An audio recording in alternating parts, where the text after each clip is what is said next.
O drama de uma adolescente com anorexia. Hoje eu resolvi falar sobre esse tema que tem tido bastante procura e preocupação dos pais em relação ao peso das adolescentes, a preocupação com a imagem, rede social, muita informação de o que pode comer, o que não pode comer, e as adolescentes acabam tomando condutas próprias em relação à sua alimentação. Não se esqueçam de se inscrever no nosso canal e ativar a notificação dos nossos novos vídeos. O que vem a ser então anorexia? Vou começar então apresentando para vocês um quadro clínico típico de uma paciente com anorexia. Uma menina por volta de 16 anos que nos últimos 5 meses começou a fazer uma dieta muito restritiva, muito preocupada em relação ao que contém nesses alimentos, o que é fibra, o que é proteína, o que é carboidrato, quantidades bem reduzidas em relação ao que seria necessário para ela, apresentando uma perda de peso que vem assustando os pais. Normalmente chega no médico contrariada, contra a sua vontade, não quer ir no médico, e no exame clínico a gente observa pressão baixa, frequência cardíaca baixa, uma paciente emagrecida, pode ter queda de cabelo, inclusive erosões dentárias. A anorexia, então, é uma doença em que há uma redução calórica da ingesta alimentar voluntária. O paciente passa a comer pouco porque realmente quer. Características associadas são de inanição e de desnutrição. Pode haver uma condição psiquiátrica de base, um quadro de ansiedade ou um quadro de depressão. Há, em geral, uma grande resistência ao tratamento. E o que preocupa bastante a gente é porque é uma doença em que há um alto risco de morte, não somente por suicídio, como também pela própria condição clínica da paciente em si. A gente divide a anorexia em 2 subtipos.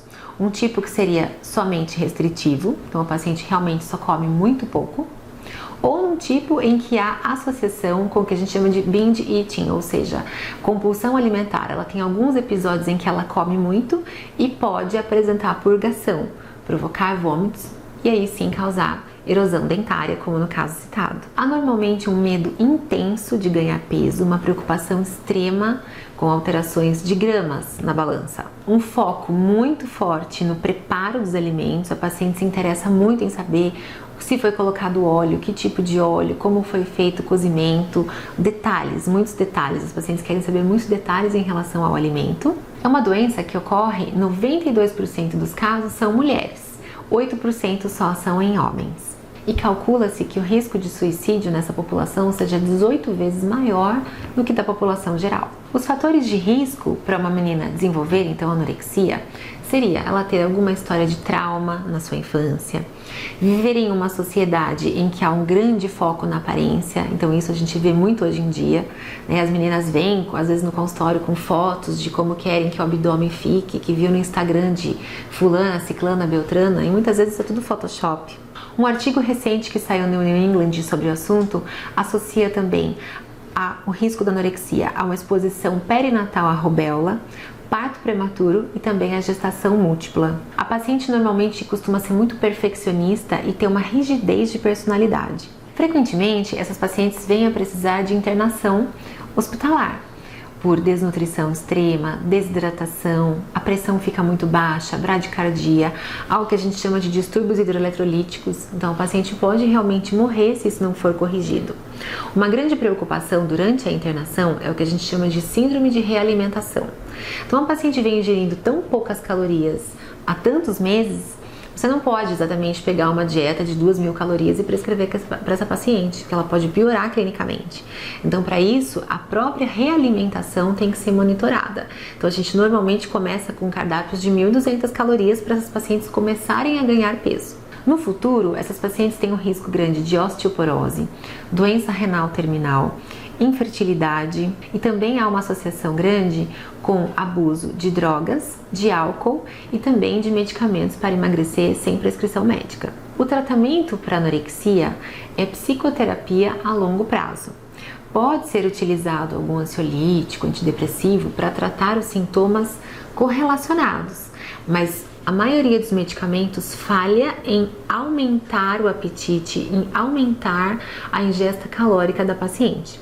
A maioria dos ansiolíticos falhou nos testes. Há alguns antipsicóticos que podem causar esse aumento, mas é um aumento muito modesto. Então o tratamento é prolongado, o paciente precisa de muito apoio da família e de psicoterapia a longo prazo. Uma orientação importante para as pacientes que têm osteoporose seria a ingestão de cálcio e vitamina D. Então as meninas com anorexia, da mesma forma que a população geral, teriam que ingerir de 1.200 a 1.500 miligramas de cálcio por dia.